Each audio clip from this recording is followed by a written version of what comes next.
The year is 1999, and a researcher studying memory loss in elderly patients at a local hospital makes a shocking discovery. He finds a previously unknown radio frequency that seems to be messing with his equipment, and when he tunes into it, what he hears makes the hair on his arms stand up.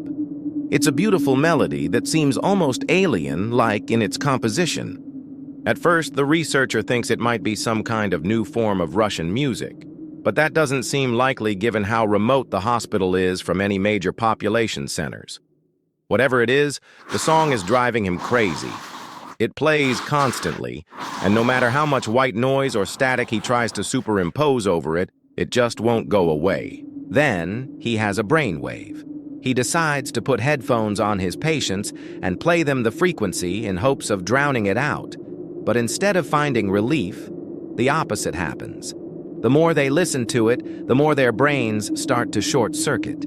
They begin forgetting things that happened that day. One patient even forgot their own name. Of course, this isn't the intended outcome of the experiment, but the researcher decides to follow this unexpected lead. He cranks up the volume for one of his most docile patients, and within hours, the man has forgotten everything about the previous 6 years of his life.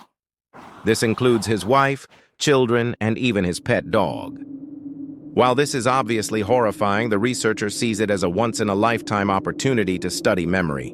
He begins broadcasting the frequency at full volume to everyone in the town, and soon the entire population has forgotten the last 6 years of their lives. While the researcher is busy collecting data, a young woman named Sarah is visiting her grandmother who lives in the town. When she arrives, she finds the old woman sitting in a rocking chair, humming the strange tune. After hearing the song for herself, Sarah quickly realizes something is wrong. Her grandmother doesn't recognize her and has no idea who she is. Soon, other townspeople start acting confused and disoriented. Some believe they're having a stroke, while others think they're going crazy. As the day wears on, Sarah goes from house to house trying to help people, but no one can remember anything about the past 6 years. Eventually, she finds the researcher and demands answers.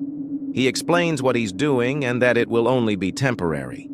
But Sarah isn't convinced. She wants to get to the bottom of this, so she sneaks into his equipment room to find the source of the frequency.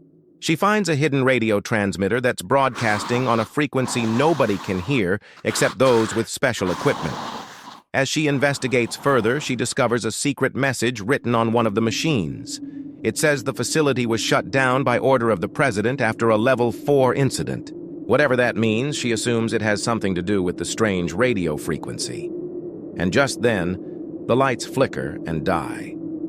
Sarah finds a flashlight and shines it around the room. On one of the monitors, she sees the emergency shutdown sequence start.